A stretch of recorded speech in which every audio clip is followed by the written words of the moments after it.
Good morning, everybody. Let's say, Simon, you said something interesting. What did you say? There's a scientific way to win rock, paper, scissors? How's that? Like, do you know?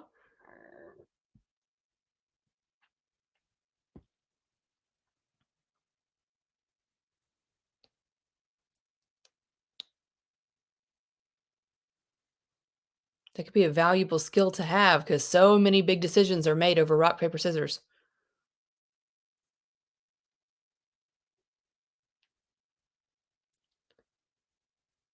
Ah, okay. So there's like a combo you can hit. Oh, now, Simon, we'll go backwards. Interesting. Well, now we know Logan's strategy.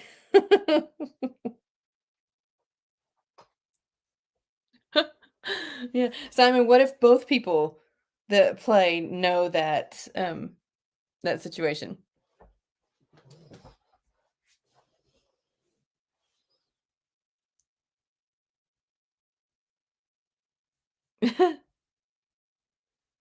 That's crazy.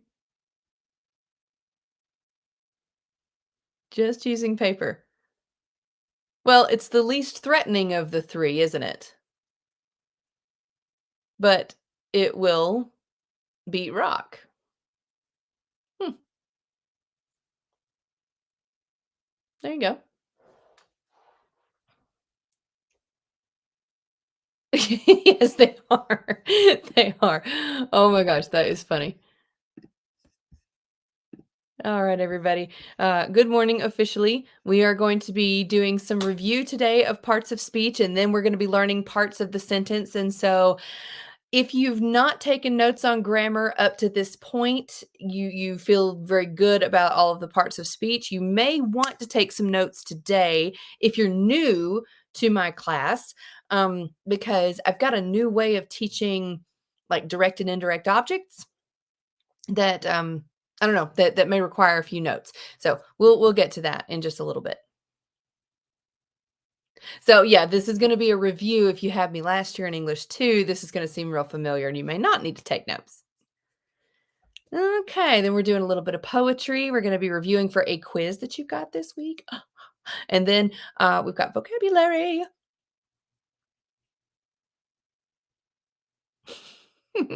Okay, let's open up with a word of prayer. Anybody got anything?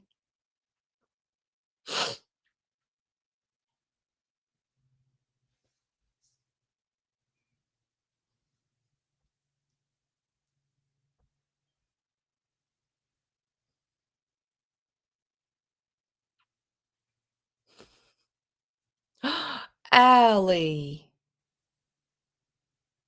Oh, that is so sad. Was your dog old? It's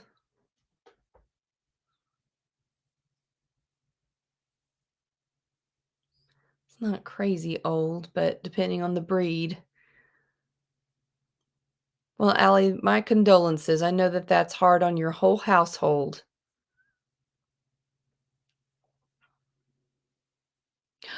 Oh, I'm sure she had a good life with you guys.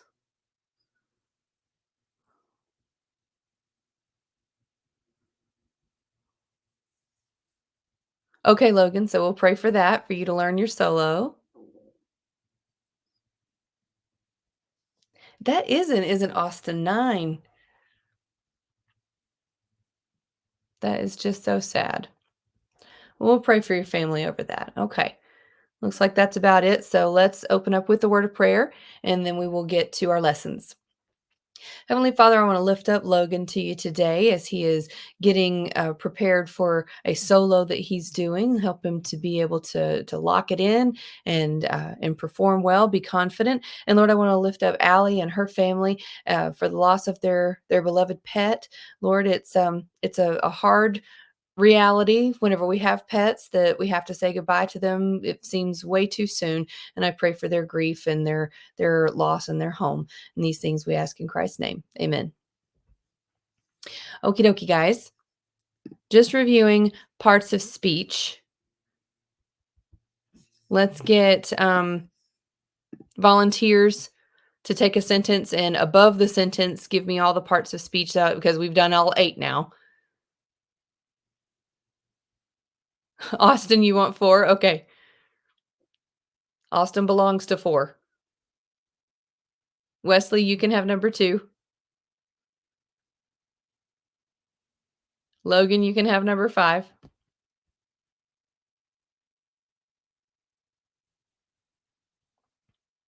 Got 1 and 3 up for grabs. Anybody?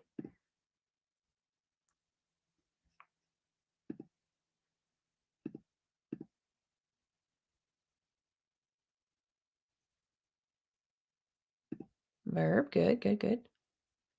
Is, are, was, were, and be, been, has, have, had, do, does, did.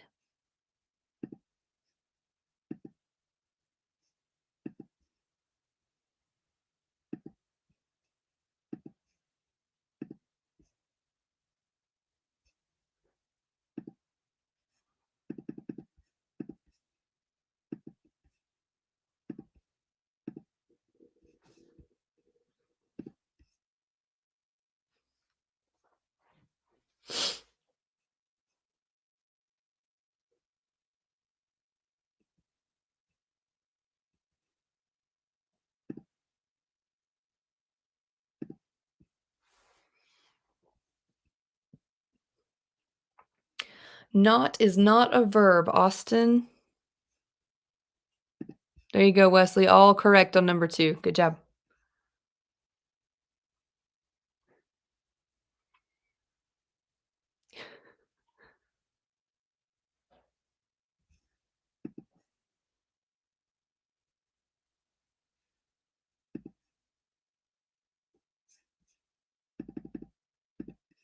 Feel free to ask for help, Austin, if you are not sure what not is. Straight. It is an adverb.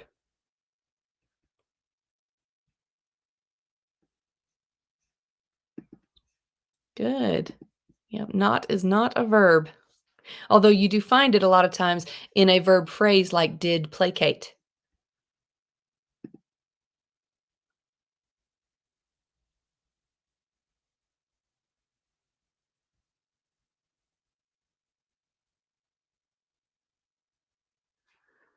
There you go.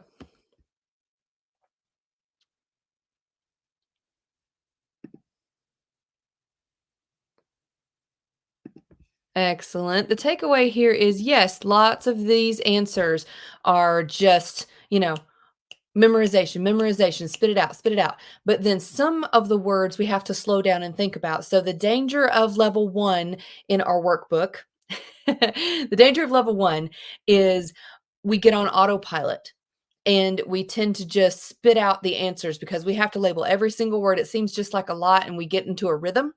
But if we get into too much of a rhythm, we might call his a pronoun or we might call not a verb and we move on and we move, because we're moving too fast and we'll get it wrong. And that's irritating. Those of you who have had me before, you know how irritating that is, right? Like you miss a word and you're like, oh, dang it. If I had slowed down, I would have known what that word was. So I don't load you down with quizzes and sentences that we have to do this with for that purpose so that you can take a breath, slow down, don't let yourself get on autopilot too easily, even if you feel like, oh, yeah, I know my parts of speech. Okay. All right. Does anybody have any confusion about level 1, the parts of speech? Any of these things? I had quite a few questions earlier this week, and they were fantastic questions. We ironed them out right away before we moved on to level 2.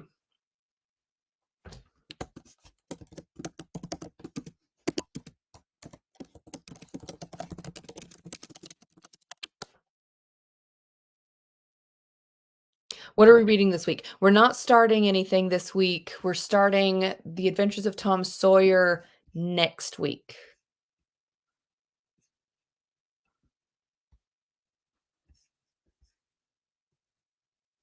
Good question.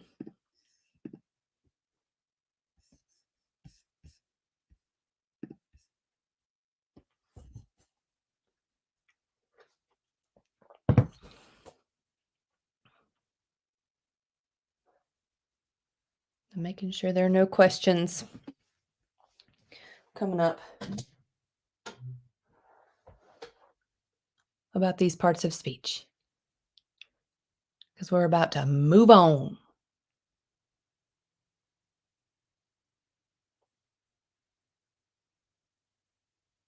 Yes, I can see that. So I'm making sure that we don't have anybody typing a question. The trouble with having a class this size is we've got some really heavy chatters who are always answering and always asking. And then we've got some who kind of sit back and just watch and don't feel like that they can insert themselves. And I want to encourage anybody and everybody who has a question, please come forward with it. Oh, Lakin, yeah, that's a fine question.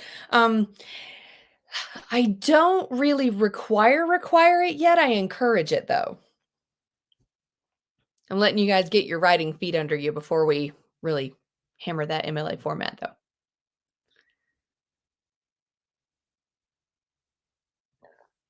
If you know how to do it, go ahead and do it. It's a great habit to be in.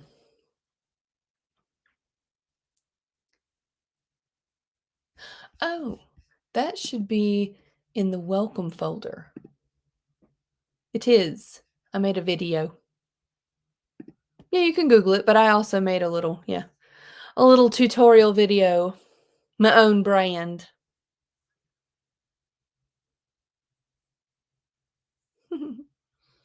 All right, Simon, let's get focused back here. Good, Logan.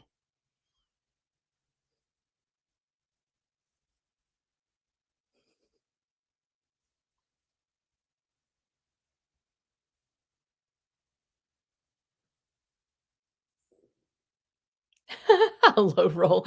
All right, we're not talking about parts of speech anymore. So let's move along to talking about parts of the sentence. All right. Your subject is one side of the sentence and your predicate is the other side of the sentence. If we draw a line between the two, where do I draw it? In deer season starts in the fall.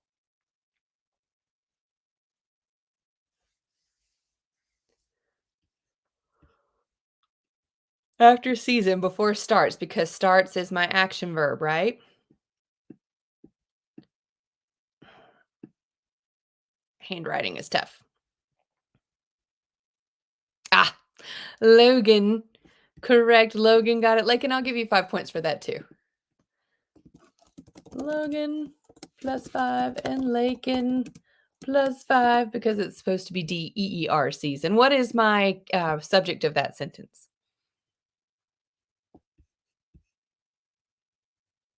Not deer. That would actually be an adjective for season. Season, that's right. Okay, so the first thing we need to put in parts of the sentence is this is where we label our subject. And your subject is who or what the sentence is about. And it's going to be made of a noun or pronoun. Okay, your subject will never be any other part of speech but a noun or a pronoun. All right. Usually it's at the beginning.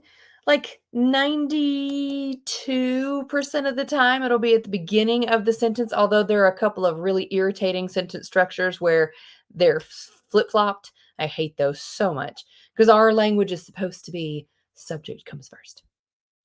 It is, and it's just a bunch of it's inaccurate. Jason, you may be closer to right. All right. Whenever we're separating the subject and the predicate, where do I put the line? In number 1, I would put it here. Where would I put it on number 2? Deer is an animal, Lakin, and if I put my blinders on, deer would be a noun, but my blinders are off and seeing, okay, what kind of season is it? It's deer season. So deer is actually a modifier for um season on that last sentence. Good question though. Yep, that's where I put it. Where would I put the line on number 3? After pelican. And number 4. After sailboats. Good. Number 5. After tower. Yes, correct. Yeah, I gave you 5 points for that one, Lakin. And before worked. Uh-huh, uh-huh. And after freighter. Good. If I look more closely, what kind of word is right after my line? Steered, moved, sat, raced, a verb. The verb will begin the predicate side of the sentence. So that's what I do. That's how my mind works when I'm looking at the whole sentence is I take it from the verb and I build it out from there. Okay, if I know I can find a verb. I know every sentence has one. And then I go, all right, so everything that I'm looking for in the predicate is after it. If I'm looking for the subject, I'm looking for it before. In number 6, Jason, she is a pronoun. She worked out the navigation. Okay. She would actually be the subject of that sentence. Notice that my subject can be made of a pronoun.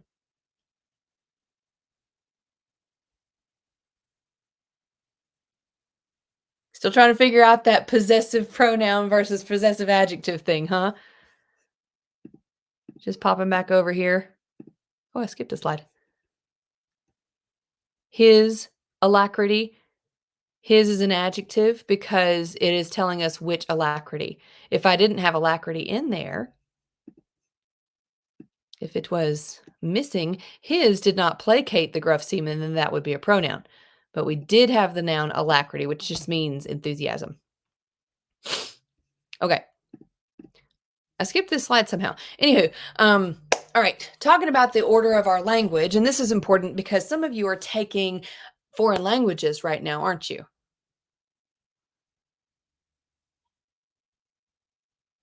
What are you taking if you're taking a foreign language?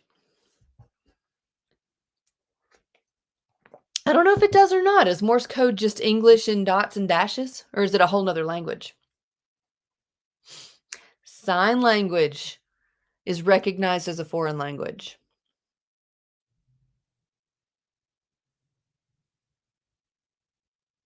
Okay,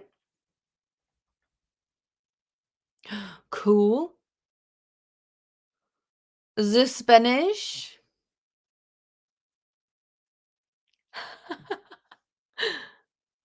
So, Jason, you're learning Morse code though? That's cool also.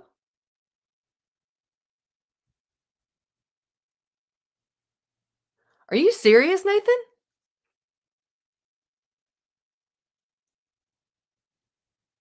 What is that?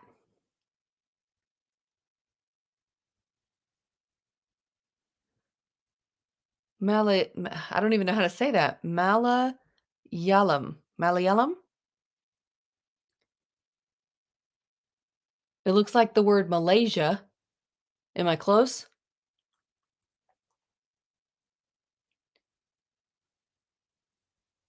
Oh,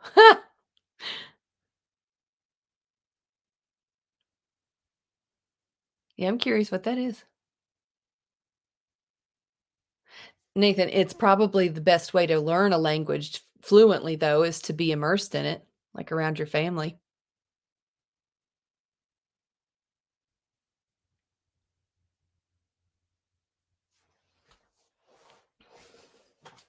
So, Nathan, where is that from? That language?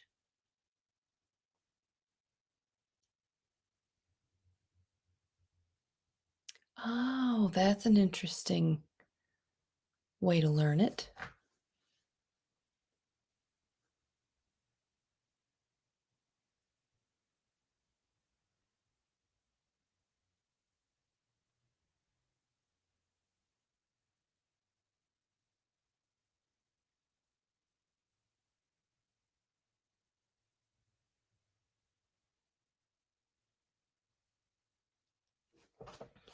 I'm always curious about why people learn certain languages. Like if you're learning American Sign Language, like do you have somebody in your life who is deaf, or are you looking to do that as a career? That's why I'm waiting, Austin. I try to be patient. Oh, South India. No way. That is fascinating. And your family is from there?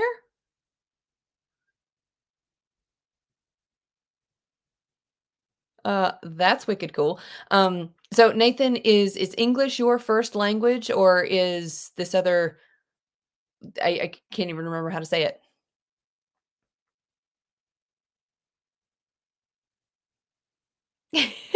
Jason, if the grid ever goes down, Morse code is going to be uber important. English is your first. Okay, very cool, but not your family's. So you kind of are going. You're kind of working on being lingual. Oh my gosh, it sounds like that is so cool. So anyway, this is relevant to our lesson today. In English, our language is a bilateral system. That's a pretty way to say hello. I know. I know, really. I recognize none of that.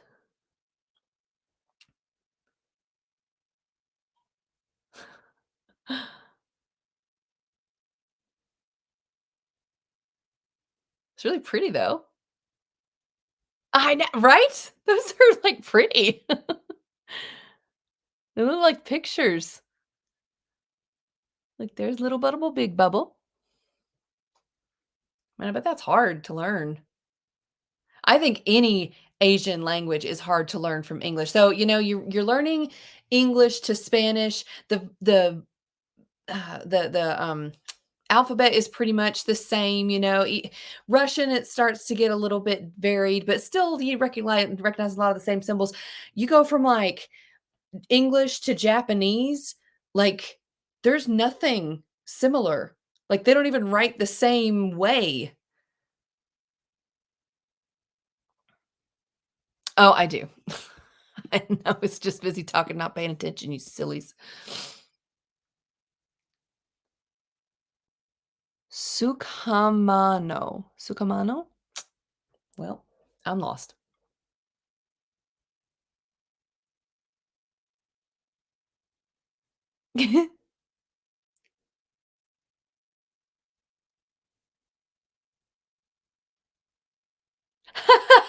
But Google Translate. Whoop whoop.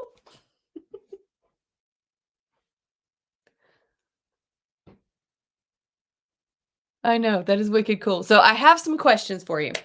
Those who are learning, like Nathan, learning this language, even Allie learning the American Sign Language. All right, so our language has a specific order to its idea, its sentences, right? We have the subject first, then the verb, then the object. Okay, that's in the predicate of the sentence. SVO. In Spanish, a lot of times that is the opposite, especially whenever you start with the verb with the tag of the subject on the end of it, like tango, Tengo is I have, but the verb kind of comes first and the subject is tacked on the end, if that seems familiar. Um, quiero is I want because the O part is the subject of it. Kind of. Um, in these other languages, does the subject come first? I.e., Nathan, Allie, do they have the same order in their ideas? Different order.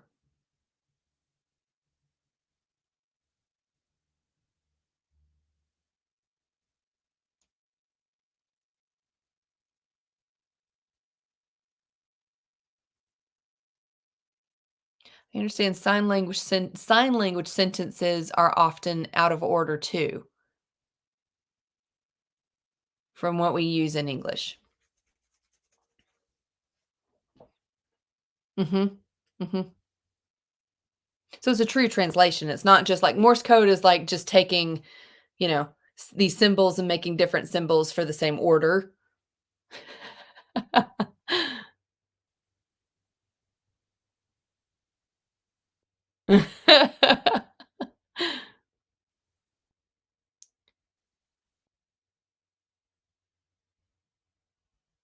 Wow, Nathan, that's the order? Where is your son? Which is son where? Oh, wow. So that's like way opposite. So people wonder Why do we need to know all this stuff about the English language? We can speak it and we can even write it just fine. Yes, that is very true. If we were only to stick with our language, but if you're going to go from English to any other foreign language, it's super helpful to know the basics of our language and grammar so that you can adjust to the new order that another language can be.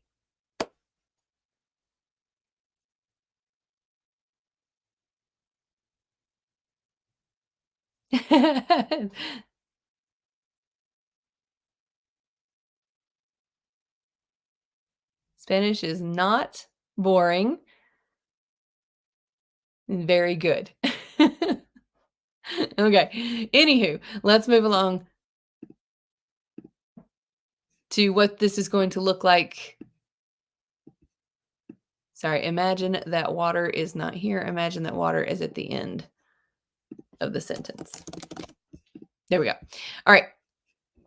So if we were to label the parts of speech on level 1, what is O?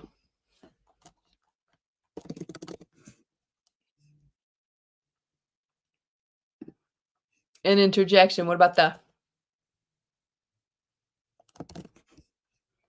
adjective? Red. Adjective. Hull. The belly part of a ship. Noun. Past. Silently. Gotta know why flag. It is an adverb. Through. The mouse went through the chair. Yep. Preposition the, of course. Adjective. Blue. Another adjective. And water. Noun. Good. Okay. Easy enough for level 1. If you have any questions on it, please let me know. Okay. Now, on level 2 will not be nearly as busy as level 1 because we're labeling every single word on that first line, but the second line, we're just looking at the core parts of the sentence. The subject is one thing that we're looking for, and whether the verb is action or linking is the other part that we're looking at. So well, let's start with the verb because I like to be verb centric. Past is our verb. We already labeled it. Is it action or linking?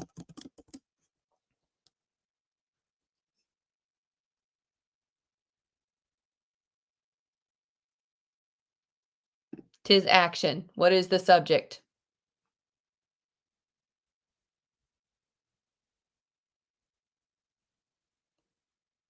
No worries, Wesley. That'll be fine. Good. Whole is the subject. All right. Now, one more thing that I coach my kids to do, my students, is find prepositional phrases and put a screen up there for the prepositional phrase. Can anybody explain to me why we do that on level 2? Remember from last year?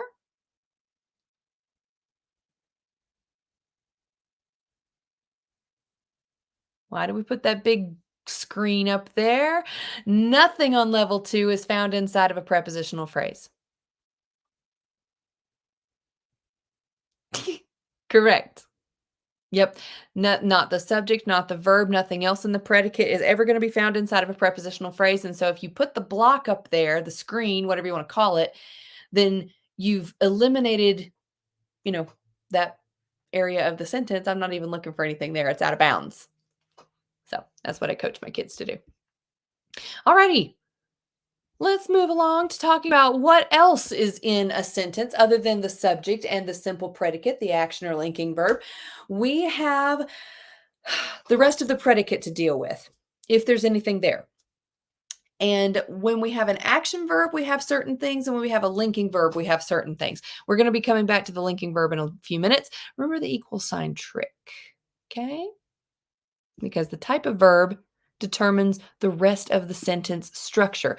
Who remembers what direct objects are?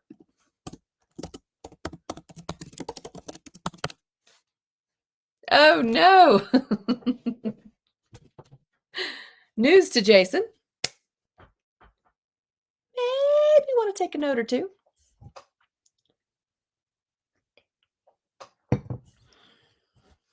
Yes, Wesley, that's it. That's right. That's right, Adam. Okay, good, good. We already have some basis in here, but I'm going to teach you from the ground up in case you're like, what? Okay, so direct objects. Use your imagination for me for a minute. Imagine that an action verb contains energy like electricity.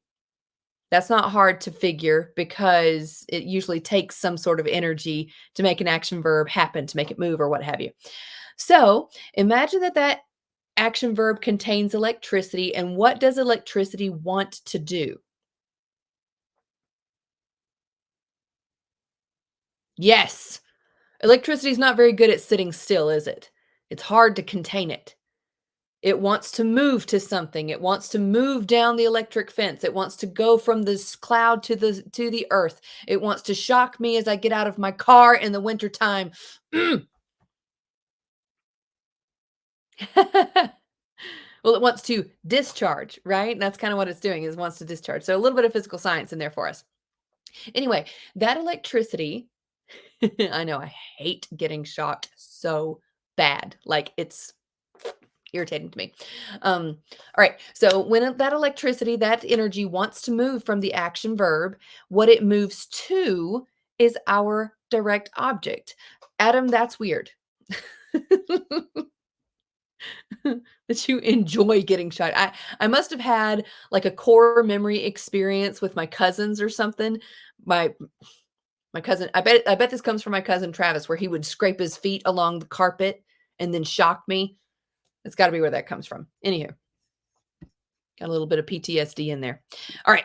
So whenever I have an action verb, yeah, take your rubber shoes and like drag them across the carpet and it gets that charge built up in you and you touch the next person and it shocks them.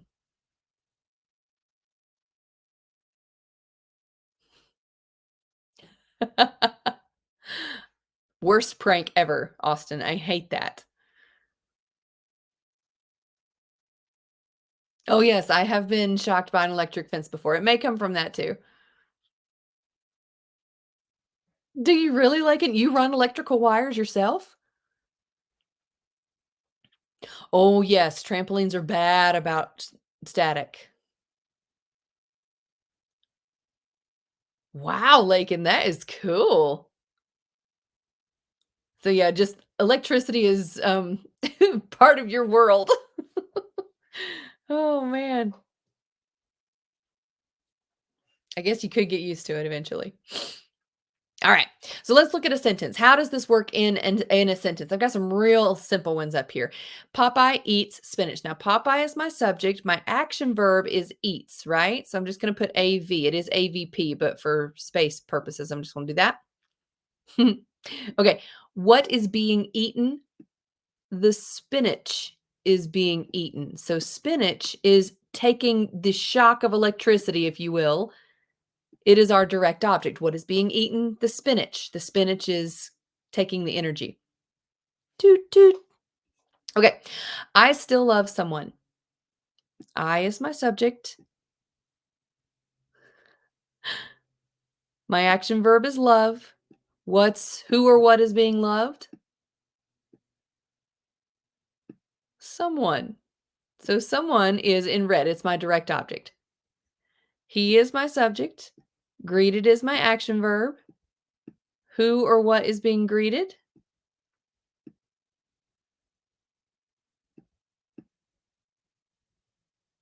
You and me. They're in red. They're direct objects. All right. So if I'm adding notes, what do I say? All right. The direct object. Let's see. I'm going to say receives the energy of the action verb. All right. So if there's not an action verb in the sentence, we won't have a direct object. There's a compartmentalization happening there. Action verbs will come with direct objects. Linking verbs are something else. We'll learn about that in a little bit. So they receive the energy from the action verb. I'm going to say over here earlier in my notes that they're made of nouns or pronouns. So you won't ever find an adjective as your direct object or a preposition or whatever. Predicate, AVP, action verb predicate, LVP, linking verb predicate. That's just how they say it in our workbook, so I try to be consistent. I know, I know. I wish they'd just leave the P off, but I guess in their world it makes sense.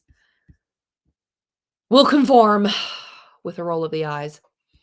Okay, so let's see if you guys can find the direct objects in here. Sorry, it runs over the words just a little bit. Raise thy hand if you would like to find the direct object in one of these examples. Allie, find the direct object in number 1, por favor. You can show your work if you want to, like I did on the examples. I know, Austin, I resist, but sometimes it's just easier to conform. Allie's the only brave soul. Raise your hand to show me you want to do it. There we go, Lakin, number 2. Nathan, number 3. Wesley, number 4. And Austin, number 5. Find me them direct objects.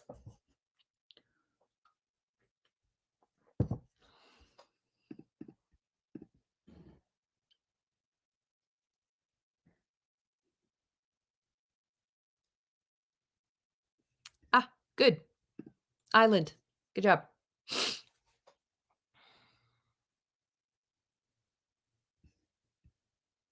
I think you're over dog.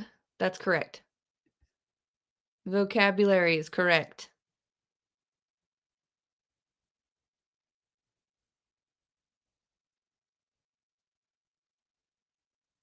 Basement is correct. I see your little yellow lines there.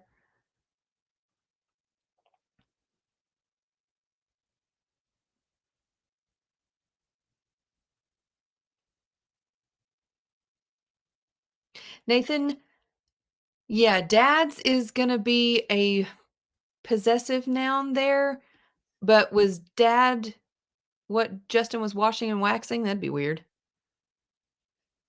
What was being washed and waxed? The car was being washed and waxed. You kind of have an internal dialogue with how that energy flows sometimes. What did Tad take? He took his dog. What did Holly and Mac clean? The basement. What was washed and waxed? The car. What was improved? The vocabulary. What did the captain see? The island.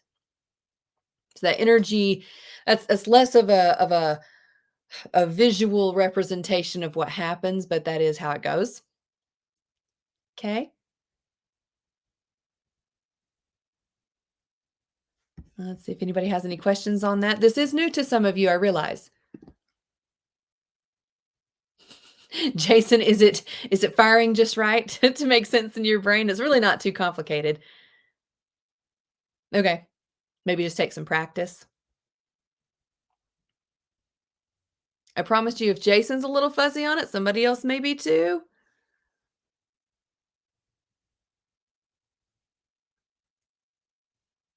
Simon, great question. Direct objects only come from action verbs because they're the only type of verb we work with that has that energy. Direct objects are like Frankensteins of grammar. They need that electrical shock in order to do their job. Oh, he's having fun with emojis. Let's stay on task though, because we got one more thing that I want to go over before the break. Wesley, that's an interesting question. Most of the verbs that, yes, the verbs that we have in our language, we have many more action verbs than we have linking verbs. However, we use linking verbs almost as much as action verbs. So it's as likely that you'll see a linking verb as an action verb, really. We just use them so commonly. Sorry to give you such a long answer for that for that very simple question. Okay, now indirect objects are another thing that we have. They are also made of nouns or pronouns. Okay, so that's in my note. They also receive the energy of the action verb, but after it flows through the direct object, DO. Direct object. Wesley, let's don't spam into chat. Okay. This is pretty complicated. I don't want you guys to get distracted and okay. All right. So the indirect object receives the energy of the action verb. The electricity is still moving because once it goes through one thing, it doesn't necessarily stop, right? It might go and keep going through another thing. What happens is kind of a spiral of energy happens. And let me show you what I mean. We gave him the business. That's the sentence we're working with. Gave is the action verb. That's where the energy starts. What did we give? We gave the business. Business is the direct object. Okay?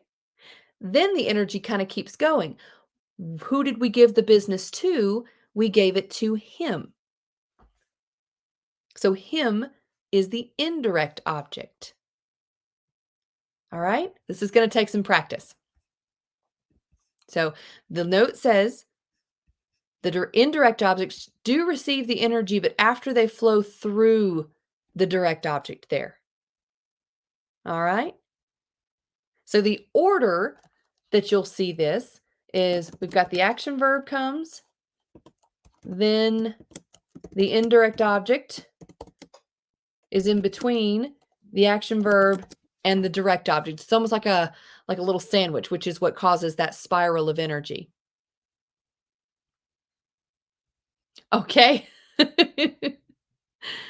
Let's look at this other example down here. I bought myself a parrot.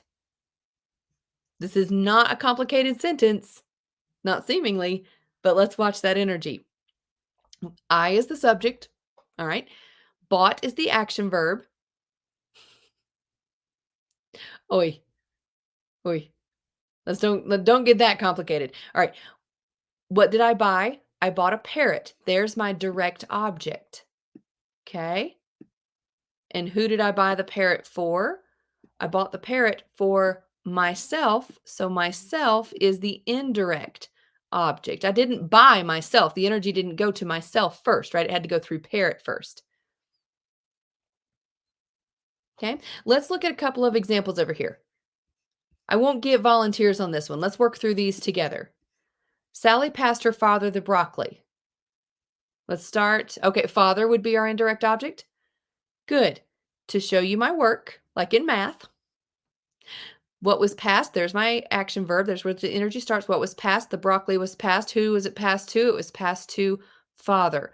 Broccoli is the indirect object. Broccoli is the direct object. Sorry. And then father is the indirect object. Okay, I'm not going to waste my time doing that. I'm just going to show you the spiral. Shellfish give my sister hives. What was given? The hives were given. Who were they given to? They were given to my sister. Sister is the indirect object. All right, number 3, the captain gave the seaman a direct order. What was given? There's my energy start. The order was given. Who was it given to? It was given to the seaman, the sailor. Good. The tugboat gave the freighter a benevolent nudge. What was given? The nudge was given. What was it given to? It was given to the freighter. The somber captain gave them his charts. What was given? The charts were given. Who did he give them to? He gave them to them. Now, look at the extremely consistent pattern that every one of these sentences has. Look at that spiral. Every single time that we have an indirect object, that is how the energy flows. It's multi-step, but it's very consistent.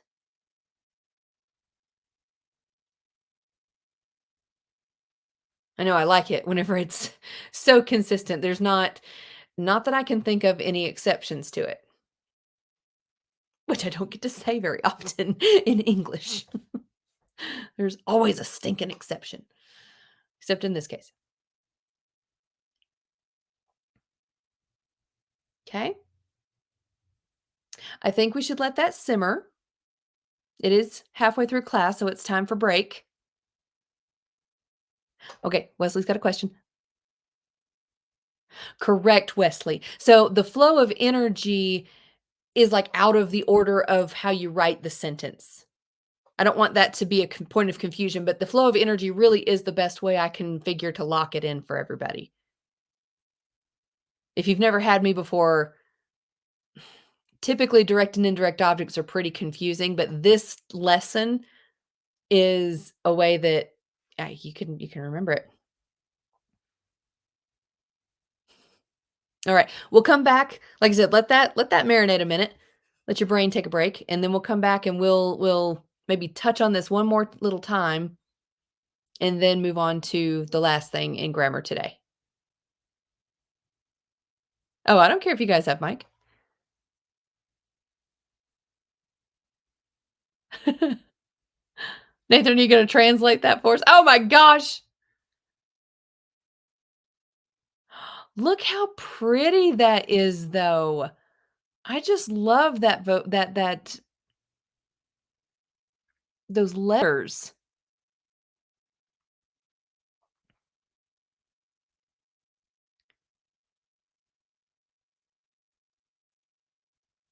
That is wild. All right. I will turn on microphones for you guys if anybody's interested in jumping on there. But we'll turn the recording off and take our 5 minutes. You guys are funny. It has already been 5 minutes though. All right. Let's get back to work. Back to the grind. Now that we've let that kind of cool off for a second, anybody have any questions, comments, or concerns about direct or indirect objects? Because we're about to leave that behind and go on to something else. Gonna take some practice to really lock it in. I realize it's one of those skills that you're like, okay, I know the rules of it, but putting it into practice may be a little, and you'll be fine.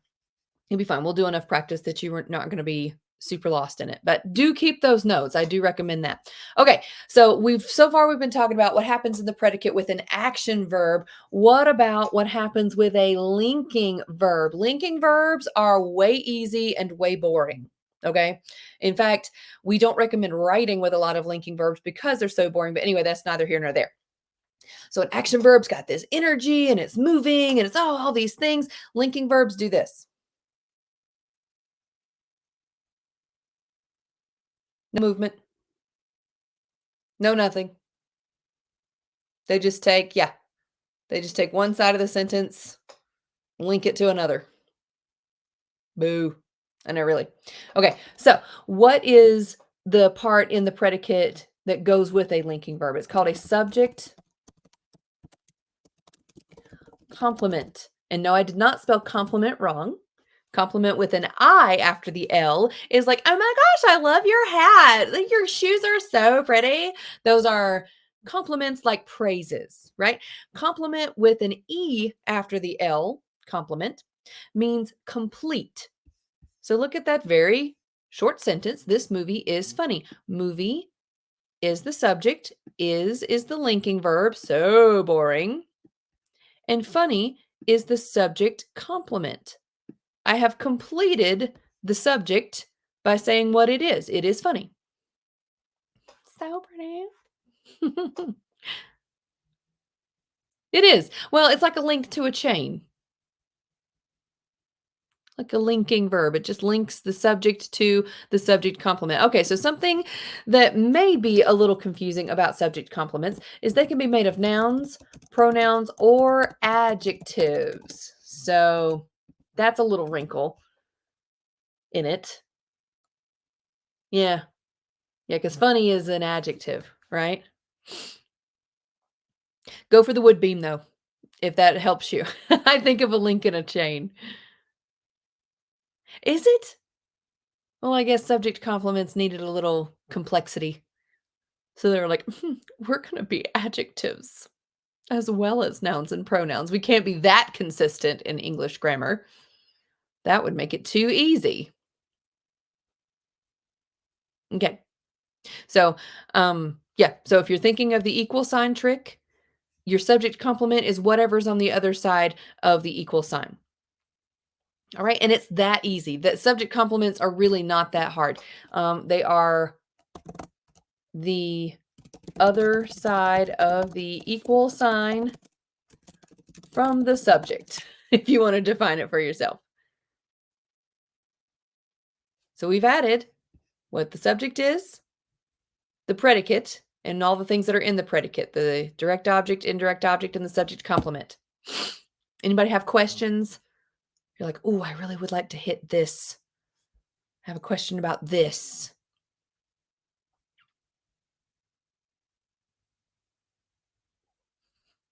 Austin, lock it in here, please.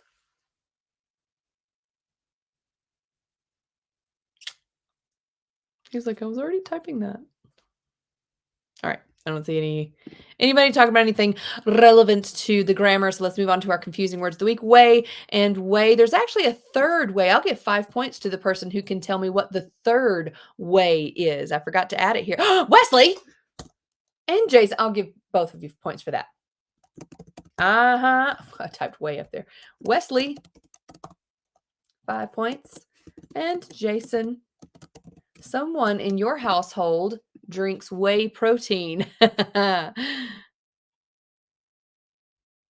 uh-huh. We have some here at our house too. I don't really understand what it is other than like the watery part of milk, which sounds really gross. And there's a nursery rhyme that talks about curds and whey. Make cheese or yogurt. Okay.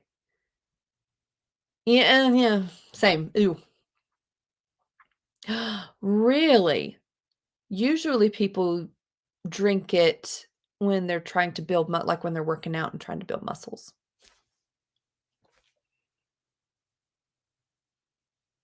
It's apparently a super good protein. WHEY though is what that is. Anywho, the other two ways that I have on the slide here, right, not so sparkly. Look.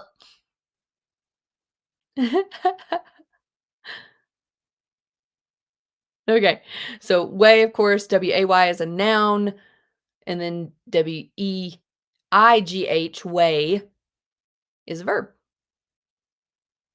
Yeah. That one's not hard to figure because it's got, you put the T on the end and then you've got weight, which is to do with the mass of something. All right, moving along from that, let's move on to poetry. You have a quiz this week. Let me confirm that before I start spouting misinformation. You do. It's called the Patterns of Sound quiz. We have learned about all different kinds of rhyme. Well, we're going to add a couple to that today. The reversal rhyme is interesting. Spot and tops are kind of cool. They're a rhyme, technically, but it's just one word spelled backwards from the other word. However, a reversal rhyme is not just a word spelled backwards.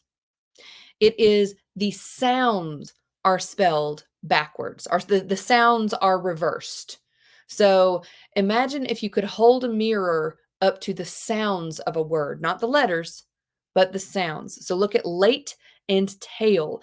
Tail is not late spelled backwards, but l, a, t, t, a, l. A reversal rhyme. Late, tail, came, make. I know, right? Can you think of any others? Usually the short little words are easy to make reversals with.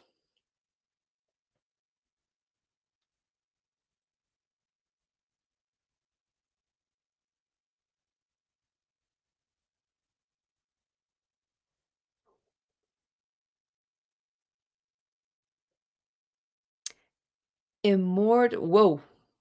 It looks like it's got too many consonants in a row. No, it's a palindrome spelled backwards, Wesley. But reward and drawer are not exactly reversal rhymes, even though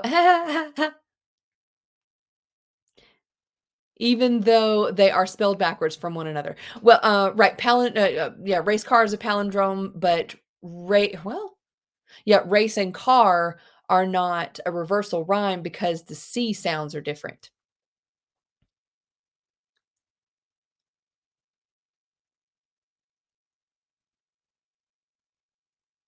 Hey and yeah, not exactly, because the vowel sounds are a little bit different. No, Allie, that would be something else. Cat and can. Cat and tack would be a reversal for cat.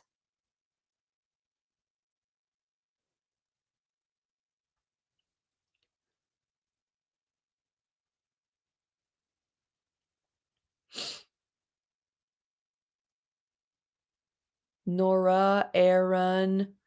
Yes.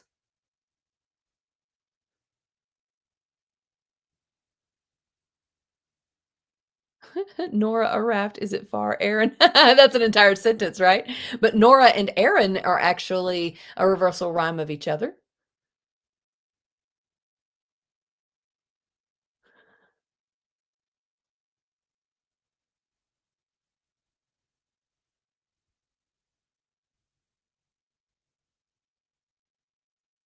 A word spelled backwards and forwards the same. Isn't that a palindrome?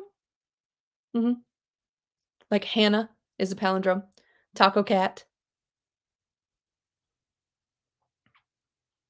Dad and dad would be a perfect reversal rhyme. Dog and God are reversal rhymes. They're also spelled backwards exactly. Top and pot.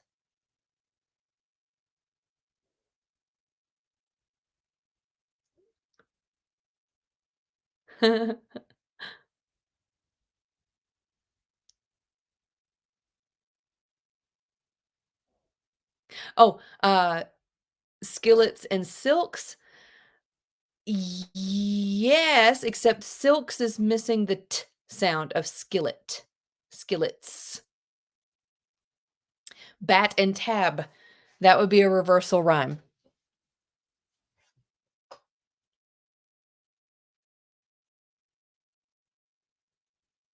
Good. Good. Kind of cool that we can think outside the box with those rhymes. Yay! All right, cool. That'll be on your quiz. Onomatopoeia will also be on your quiz. Long word, usually used as a trip up word in like spelling bees and stuff. Stir and wrist. Yes, Lakin, that's a good example of one. Sparkle drum. Sparkle drum. Okay, so typically we think of onomatopoeias as like the punching or the fighting words that we see in comic books, but they could be much more than that. Not just pop, thud, plop, smack, poof. Actually, the word sizzle is an onomatopoeia. Buzz is an onomatopoeia. Whoosh. Beep. Yep. Swish. Is it, or is it just a variation of hello that we've shortened? I don't know. That won't be in your quiz. That will not be an example on your quiz. What a long, weirdly spelled word. Look at the four vowels together at the end of that word. O-E-I-A. Kazow. Zoom. Drip. Drop.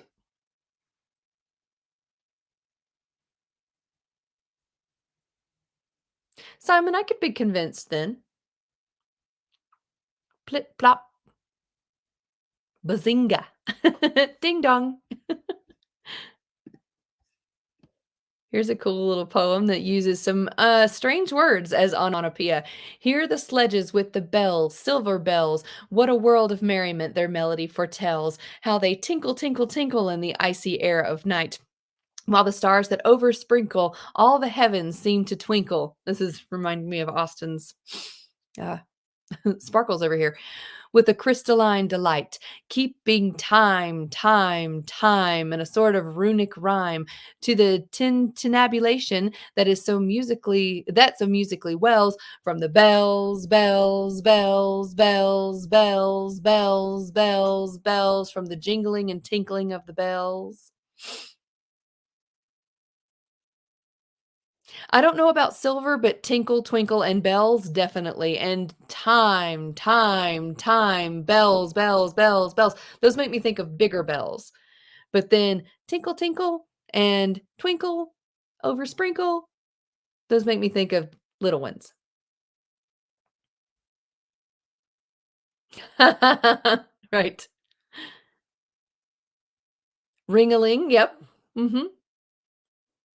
That would be an onomatopoeia. So you can use words that aren't typically onomatopoeia, like the word bell, I would not say, "Oh, that's an onomatopoeia," but they used it as such in here. All right. So we just added reversals and onomatopoeia today in the lesson, but all of these others we went over last week or the week before that as well. How the quiz is gonna go, I will give you an example of one of these patterns of sound. I won't define it, so you don't have to, like, drill yourself with the definitions to regurgitate them. I'm gonna give you an example of a very obvious masculine rhyme. I'll give you a very obvious onomatopoeia, and you'll have to match it to the right term. So do know them, but you'll have to, like, know when you see them as well. And how many questions? It's just one each, so yeah. You guys are gonna be okay, I'm sure. Yeah, sure, that would be a good idea. Take it right after class. Alrighty, let's do our mystery questions for lesson number 2. Remember, these are questions sorry, I should have underlined my vocabulary words in there, but I did not. So placate are the ones, let's see, vivacious. Yep. Okay. Raise your hand if you would like to answer one of these mystery questions. Nathan, answer number 1, please. Logan, answer number 2. Allie, you'll have number 3. Wesley, you'll answer number 4. Lakin, you'll answer number 5. Austin, put his hand down. Austin, number 6. Austin, if you don't mind, keep your hand up so that I keep you guys in order. There you go. Nathan, you're doing number 1, answering the question. So I've used a vocabulary word in this yes or no answered question. So, does the silent treatment placate an angry person? Yes or no is your answer.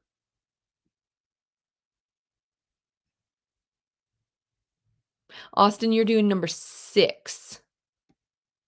Anybody else? We've got more.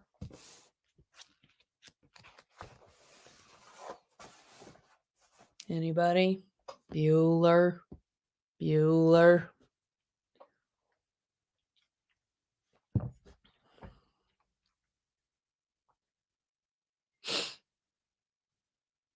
Yes, I'll highlight the vocabulary words. That would be helpful, wouldn't it? Placate. Derision. I used placate again. Vivacious. Procure. Retorts. Countenance. Good. Profound. Manifest. Prodigious. And languor.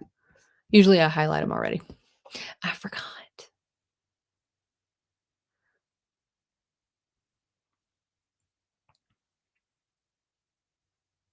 Good. Logan's got his answered and Allie's got hers answered.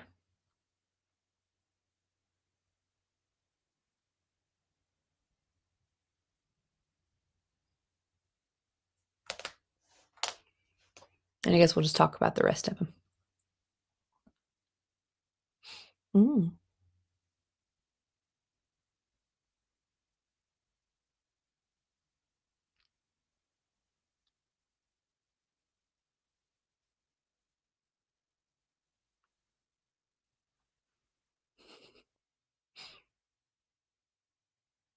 I would like to think that I am like and same. All right. I'll leave the whiteboard on. If you would please refrain from the doodling, that'd be great in case somebody wants to put their answers on the other 4. Number 1, let's talk about them. Does the silent treatment placate an angry person? Nathan's answer to this is yes. Placate means to appease, means to pacify. So if someone's angry at you and you give them the silent treatment, does that usually make them happy? Not in my experience. Right. Right. So it's okay that you didn't agree with all the rest of our answers, Nathan. We're really just working with what placate means. Yeah. Yeah, no.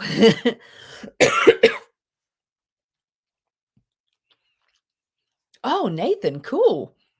Yeah, I guess that does come from Latin stuff, doesn't it? All right, so placate means to pacify or to appease somebody. Number two, I use placate again just to drive it home, is derision, a way to placate an angry person. So we're dealing with angry people in numbers one and two. Derision is ridicule, making fun of somebody. Does making fun of somebody please them or pacify them? Logan, you had a doubly hard one because you had two vocab words in the same question. No. What might placate an angry person? Somebody's angry at you. Let's say you actually did something wrong and they're angry with you. What would placate them?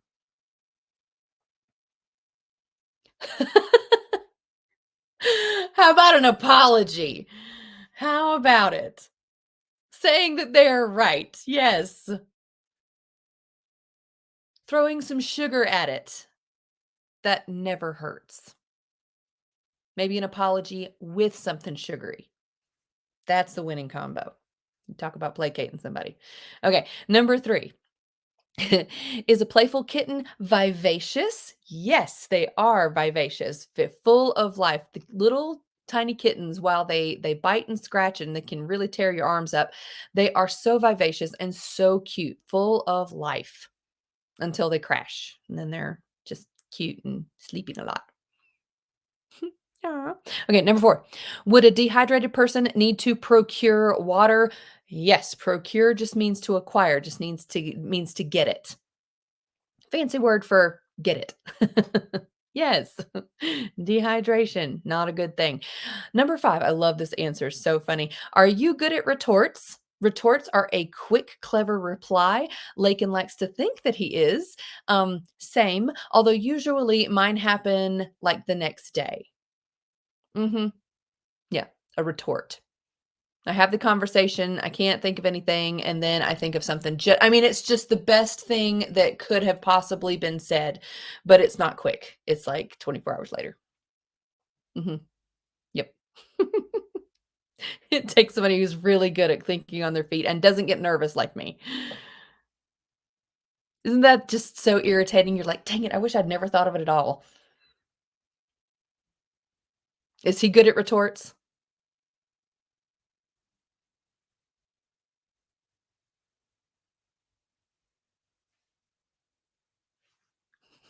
Like, 1 time out of 10, I'll think of it right there on the spot, and I'm so proud of myself.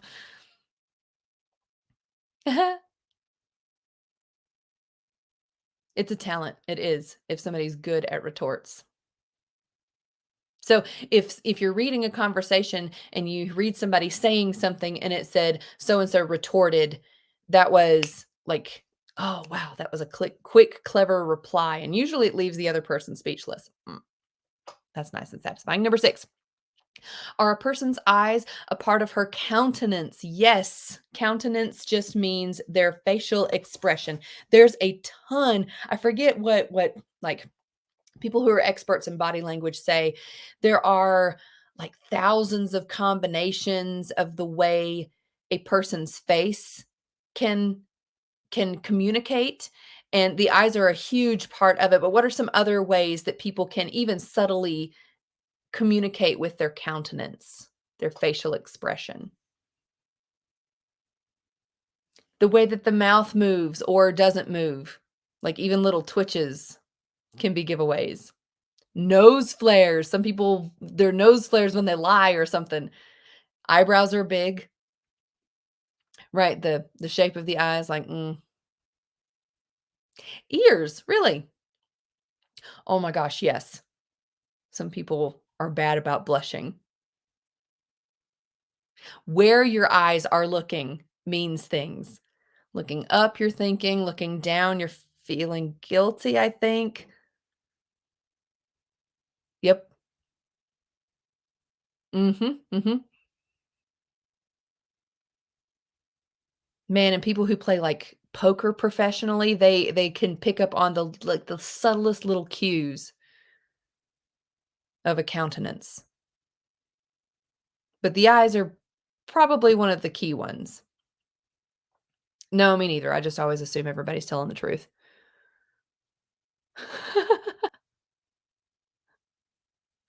That's why people you see them play in professional poker tournaments and stuff, they'll be wearing sunglasses because even the dilation of somebody's pupils can tell if they're lying or if they're excited, and you can't really control that like you can other things on your face. Did you know that if you come up to somebody who you suspect may like you, if you watch their pupils, if their pupils dilate whenever they first see you, then they like you back. But if they don't, then they don't feel anything for you, and it's like, "Oh, okay, well, that's a dead end." It's like, "Pupils dilate when" For real, I know, right? Oh my gosh. We called that crazy eyes whenever we had our old cat. He would get really fat, like, get in hunting mode, their pupils get like, their eyes almost look black, don't they? When they're getting into about to pounce mode. And you know that that's a genuine reaction, the pupil dilation thing.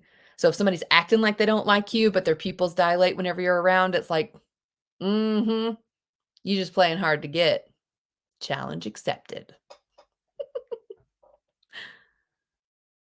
Okay, the next question. Nobody had this one. Would it be a profound mistake to misplace your pencil? Profound just means deep.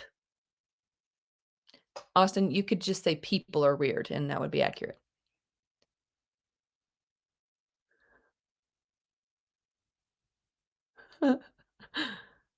It would be a profound mistake, a deep and meaningful mistake to misplace your pencil.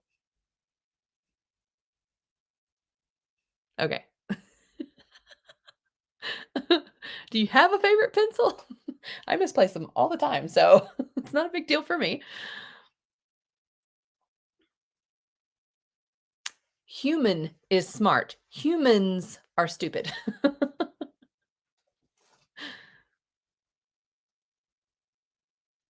Ah,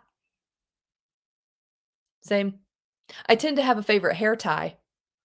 If I lost my favorite hair tie, that's a profound mistake.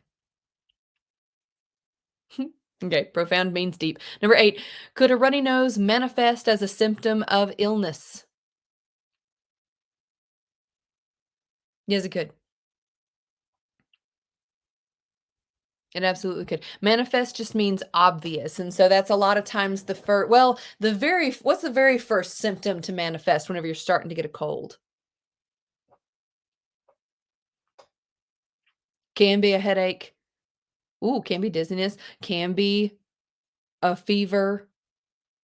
Mine is my throat. I can feel that little twinge in my throat, and I'm like, I'll be sick tomorrow."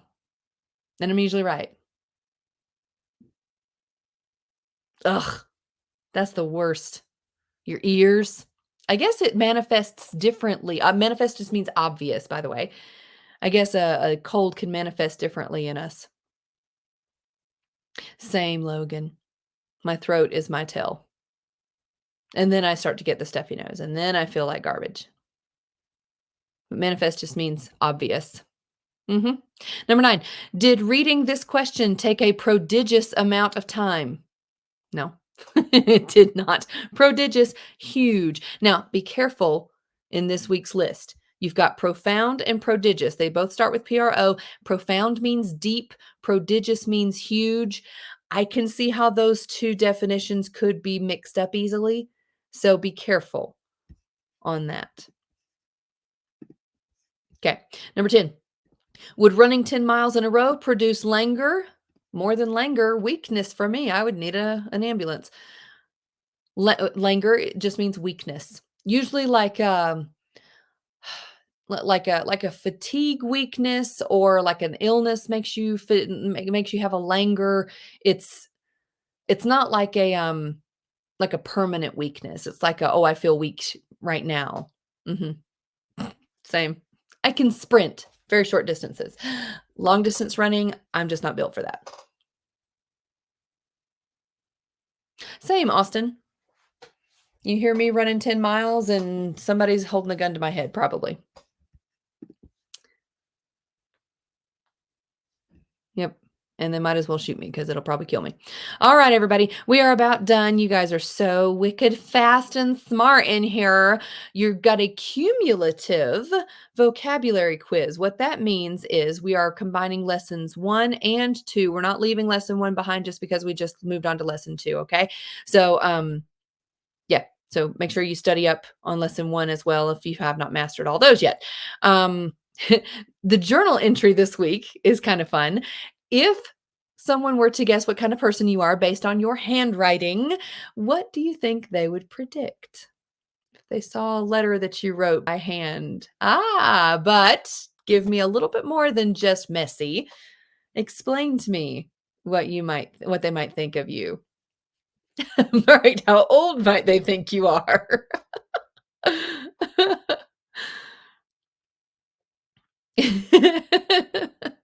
That you're always in a profound hurry. Maybe we've got some future doctors in here. Doctors are notoriously bad for handwriting. I know my husband is. That's one of my superpowers. I can read anybody's handwriting. I have to date not come across any handwriting that I can't read.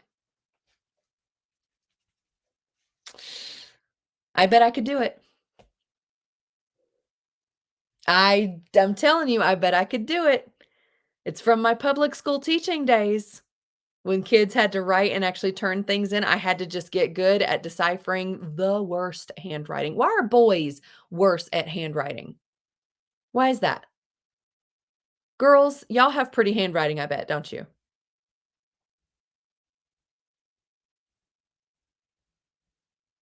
Don't care. Maybe. Is it because girls would practice?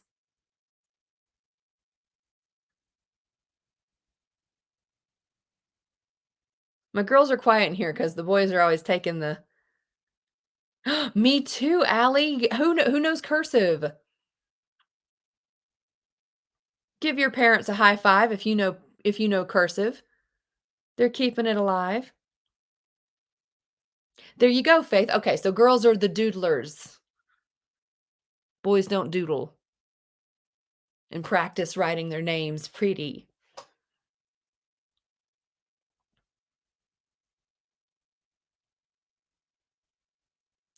Oh, interesting. Yeah, look at Nate. That looks like somebody's handwriting could be, but that's a whole nother language.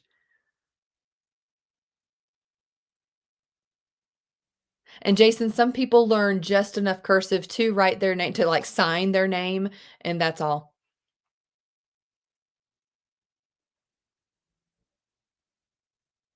I'm faster at writing in cursive than print. So I had to learn in school, it was required for me. I'm that old. But then it was useful for me because I came, I didn't have computers whenever I was taking notes in high school and college and stuff. So I have a faster cursive. Mhm, mhm, mhm.